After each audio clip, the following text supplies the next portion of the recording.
Hello, everyone. Welcome to Dean's Chat. My name is Dr. Jensen. I'm the host of the Dean's Chat podcast, and we have a special bonus episode today. We're going to be talking about the Global Podiatry Summit, which is going to be held March 3rd through 6th in Reykjavik, Iceland. And I've got with me two guests, Dr. Pauline Wilson. She's a podiatrist from Ireland, recently got her PhD in the diabetic foot. Congratulations, Pauline, and welcome to Dean's Chat. Thank you very much for having me. It's great. Well, you're going above and beyond the call of duty. It's 11 o'clock in Ireland. And Dr. Rogers is also joining me. Dr. Rogers, you are with the International Federation of Podiatrists, correct, as a secretary? No, I am the treasurer now of the International Federation of Podiatrists, also known by the acronym FIP for its French name.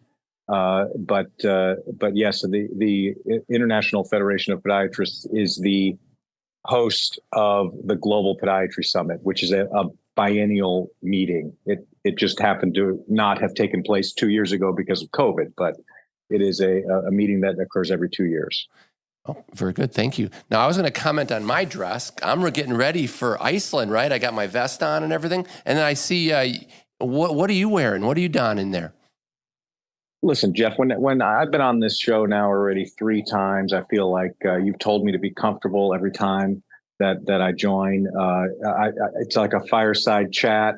And of course, Pauline it's 11 o'clock her time. It's only 5 o'clock my time here in San Antonio. But I thought I would wear my my robe that is from one of my childhood favorite shows, which I'm a big sci-fi fanatic anyway. But this is from Star Trek, and often I'll sit here in my robe right here in my living room with my one scene in the background or so, the ambiance from Star Trek, and start typing away, and that's where I do most of my work. So I just thought I would get in the mood for you and Pauline. So 2 questions. Do you write papers with that ambiance, or do you do electronic medical records? Well, the hospital will tell you I should be doing more electronic medical records with the volume and frequency of emails that I get. But usually it's writing papers that I do, or reviewing cases and other things that need to be done for other things for the residency program. So, rumor has it you have a Dean's Chat cup there. The rumors are true. Yes, I do have. What's in your Dean's Chat cup? I'm embarrassed to say it is sugar-free Monster. There you go. All right. Yes, I have 2, by the way. I've got one at work and I have one here at home. So I'm never without my Dean's Chat cup. There you go. You're going to get a 3rd now. You have to keep it in your car or something. I'm feeling very left out. Now, Pauline, I'm bringing you a Dean's Chat cup to Iceland. Let's start talking about the Global Podiatry Summit. Pauline, you are the acting Secretary General. Tell us about the origin. Tell us about the program. Tell us about how many people are coming. We're hoping that we can generate more interest and get more podiatrists from the States and around the world to come there. So I suppose the Global Podiatry Summit is a fabulous opportunity to learn from each other's. And I think we get very insular, whether it's within our local area or within our own countries. And the great thing about coming to a meeting like the Global Podiatry Summit is it allows you to understand different ways of thinking around the world. We're all trying to do the same thing. We just do it in slightly different ways. So one of the words we use to describe how we practice here is a community of practice. And I think we all work in this global community of practice for patients with foot and ankle ailments. And there's just slightly different ways of working, and we all have things to learn from each other. And attending an event like the GPS gives you that opportunity to learn from your colleagues around the world a whole variety of different things. And of course, it's going to be in beautiful Iceland, which if you've never been to Iceland is definitely worth seeing. And I'm led to believe that in March, you can still see the Northern Lights. Unfortunately for me, my favourite thing in the world is puffins, and it's before the puffin season, which is sad. But never mind, there's still plenty of great things to see. And obviously the opportunity to meet with our colleagues from around the world. Very good. Well, there's so much alignment within our profession around the world. And one of the commonalities, of course, is the diabetic foot. Pauline, you got your PhD studying the diabetic foot. What was your emphasis on the diabetic foot? So for me, in my PhD, what I looked at was trying to identify if there was a way that we could predict imminent ulceration. So we know the kind of risk factors that lead up to predispose someone to getting an ulcer, but we're not quite sure which people and when they'll get that ulcer. And if we can prevent the ulcer happening, then we can prevent that whole cascade. So one of the things that I looked at in my PhD was looking at measuring of local inflammation. So we looked at a combination of measuring subepidermal moisture and using infrared thermography, alongside with all the other things that we do to see if we could find a way of predicting imminent ulceration within kind of a 7-day period. Oh, no kidding. I like that. Kind of like advancing Dr. Paul Brand's thought process from years ago. So, Dr. Rogers, didn't you coin the term stairway to amputation? I don't know if I coined it. I wrote it first on the cover of a magazine, but I probably heard it somewhere else and just borrowed it from somebody. But yes, I use it now frequently as a way to describe the steps that occur between the two endpoints of the diagnosis of diabetes and the endpoint of amputation, and to help people understand that on that stairway to the amputation, there are several preventable steps, and in fact, we can de-escalate somebody's risk in some cases. You know, it starts out with diabetes. 8 to 12 years later, there's neuropathy, sensory neuropathy, and then unfelt repetitive trauma leads to an ulceration. May or may not have vascular disease. About 50% of patients do have vascular disease concomitant with their ulcer, but it's almost always the infection that's the coup de grace, the final blow that leads to the amputation. And so this is why I'm very fond of Pauline's work. And Pauline and I have been friends for many years as well, working together internationally on both DFoot, which is the Diabetic Foot International Group, and now with FIP. But Pauline really has a unique perspective on this and on the prevention side, and is really helping to inform our European colleagues. It's fabulous. Oh, Pauline, we'll have to do some collaborative work. Can I just interrupt with your stairway to amputation? You may. I prefer the phrase highway to hell. Well, that's that. Yes, and then we could talk about exits. There's only a few exits off that highway. There certainly is, and you only get onto it if you failed everything. Yes. So, Lee, you had a significant role in helping put together some of the speakers for the upcoming Global Podiatry Summit. What are some of the topics we're going to touch on? What we wanted to do was create an opportunity for people to share their knowledge from all over the world, but in the same session. So we created topics that might be diabetic foot or sports medicine, podiatric surgery, dermatology, broader topics, but we call them global perspectives, where we have an expert from different parts of the world all sitting together on a panel and providing their expertise and talking about the similarities and the differences that they may engage in to treat this patient from a podiatric standpoint. I like that. And then we're going to touch on education, some of the commonalities too, right, around the world. In fact, I don't know if you mentioned this on a previous Dean's Chat or not, but you're giving one of the keynotes at the meeting, and it is on the global opportunities in education because of your role both as Dean of the Arizona College of Podiatric Medicine, but also with the American Association of Colleges of Podiatric Medicine, and I think that your perspective there to our international colleagues, which we'll have people from the Royal College of Physicians and Surgeons there. We'll have people from other educational institutions from around the globe, all in this one place, learning not only how to take care of patients better, but how do we train the next generation of podiatrists better around the world. Around the world. I like. Do you know what one thing that always? I mean, it shocked me the first time I heard it. It doesn't shock me anymore, but I just remember thinking that it couldn't possibly be true. But you know, we and Pauline knows that Americans are very U.S. centric and oftentimes fail to think too broadly outside of our own borders. But I remember first hearing about the number of podiatry schools in Europe, and that number is it may be a give or take a few now, but a few years ago that number was 51.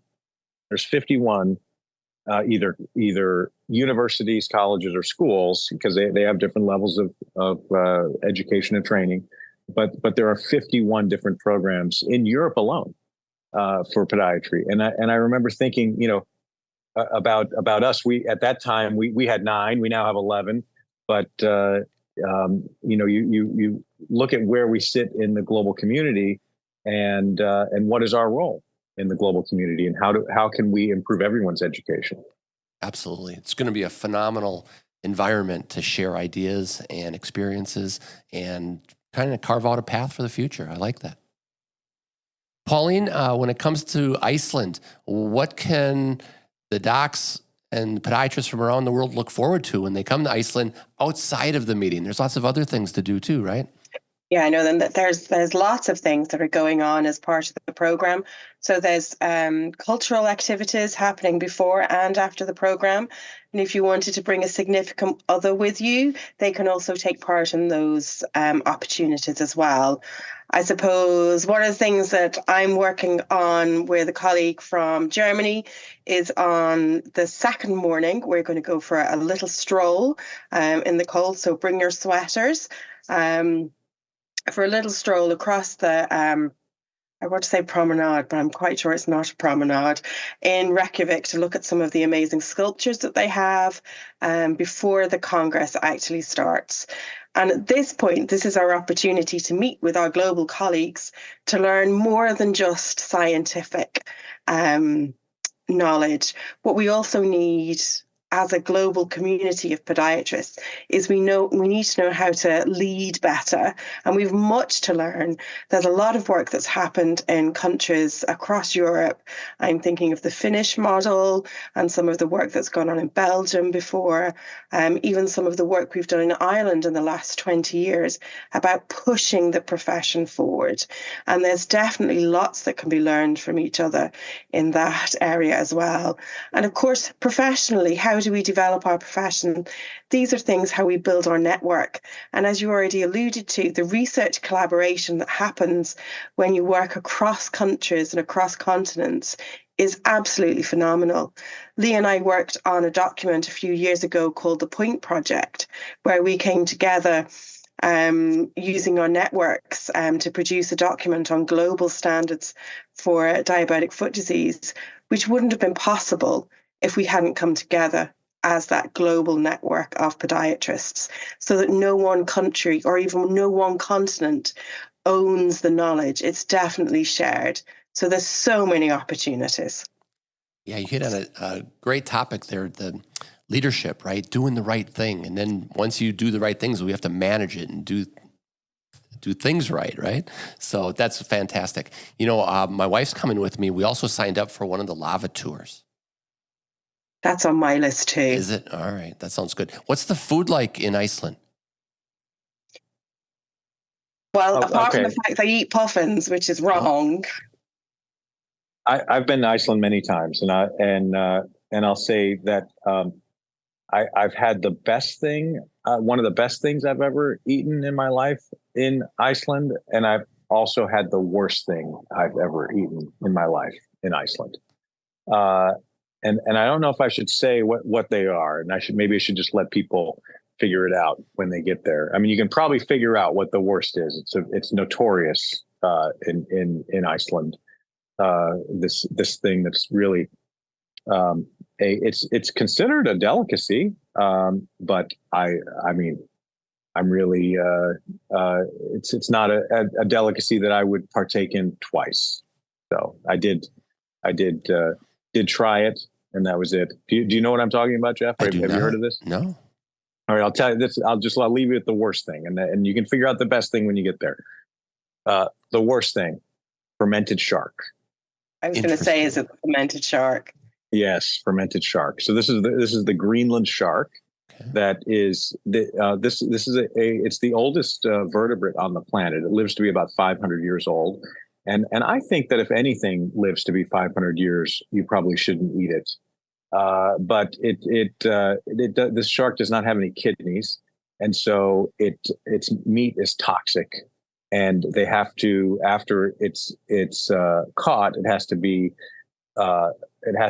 hung, and the ammonia from it has to evaporate, and then it's buried for like another. So it hangs for like 6 days, and then it's buried for 6 weeks.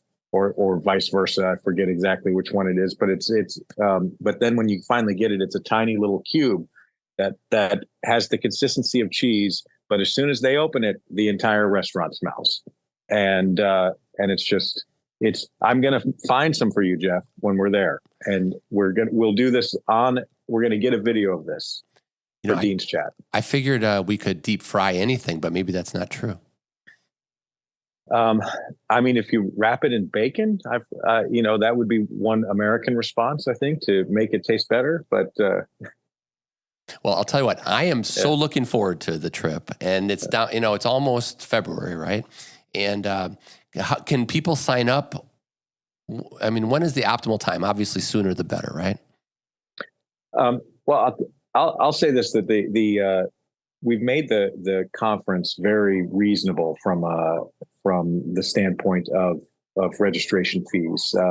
The early bird rate was only $249. I think the early bird deadline has passed, and I think it's $299 now, which is still very reasonable. It's 20.5 CME credits. CECH is approved by the ABPM. Actually is the provider of the CECH credits, and but we're going to be having 3 tracks run concurrently. Only one track is going to be CME compliant, and then the other 2 tracks are where you can get extra hands-on experience doing learning things from other people around the world, and so. There really are going to be a lot of opportunities to interact with your colleagues from around the world. It is being held in a concert hall called the Harpa, and if you Google it, HARPA, it's a beautiful concert hall that was built right on the water. The one of the conference hotels is called the Edition. It's a Marriott, and it's connected by an underground walkway. So technically, you wouldn't even have to put a coat on if you were going between the hotel and the conference. Although the weather's not going to be awful that time of year, you should expect around freezing, somewhere around 32. And this hall is just it's exquisite in its architecture and really a pride of all of Iceland. And the outside of it at nighttime lights up like the Northern Lights, and so it kind of dances, and it's really something to see. So, I think that coming for the education, the collaboration and working together with all of our colleagues from around the world, but also we really want people to partake in the culture of the country, and I think that it's a beautiful country. That's fabulous. I'll put in a shameless plug where I'm going to be participating in one of those workshops with Integra with the cast, TCCEZ. That's right. Your workshop's going to be ticketed. It is. So there's only a certain number of tickets. So the sooner you book, the better the chances of getting one of those tickets. Sounds good. Well, And thank you. do you know what? Do you know why that was? Because that TCC workshop was the most popular workshop at the last FIP meeting, which was in Miami, and they ran out of supplies, and so we decided to limit it this time to the not really first come first serve, but we are taking tickets so we know that we have enough supplies there. Well, if we plan in advance, we could get a second one going and get more supplies, right? But we need to know that people want to do that. So That's true. Good sooner point. the better. Good point. Pauline, I'll give Because you you'll need an extra case. maybe. Pauline, I'll give you the last word. What would you say to a podiatrist anywhere in the world that's contemplating perhaps Iceland's on their bucket list? What would you tell them? Oh, Iceland should be on everyone's bucket list. But certainly for this meeting, come to see Iceland, come to the conference just to give yourself a different perspective on how podiatric practice works in relation to the legislation around the world, to different cultures, and to different clinicians' experience. Well said. Well, I said I'd give Pauline the last word, but Lee, you're here. I got to give you the last word. Well, I'm not going to overshadow my esteemed colleague from Ireland, but I'll close by saying that I think that there is a lot that we can look forward to as a profession when we partner together with our colleagues from around the world, and you see things every once in a while in the United States. It creeps into this PM news, where you hear about some issues that are going on in Australia, or you hear about issues in other parts of the world. But in all, if we can stick together and share the knowledge that we have, we're going to really be much better as a profession. And why are we doing this? We're doing this for our patients, and we're going to be able to take care of our patients much better and train the next generation of those that will come behind us. Well said. Well, thank you so much for joining me on this kind of abridged version of Dean's Chat. Pauline, thanks for joining us. It's approaching midnight there. That's above and beyond the call of duty. And Lee, I love the robe. I just, perfect prop for the Dean's Chat. All right, everybody. I am looking forward to seeing all of you at the Global Podiatry Summit, March 3 through 6 in Reykjavik, Iceland. Book your flights now, book your hotels, come and join the podiatric community throughout the world. Thank you again, everyone. And by the way, cheers, everybody. Cheers. Thank you. All right, bye-bye. Oh, in Iceland, scowl. Scowl. Yeah. All right. Yes. Well, skull, everybody. Thank you. All right. Bye-bye now. Thanks again. Bye-bye. Bye-bye.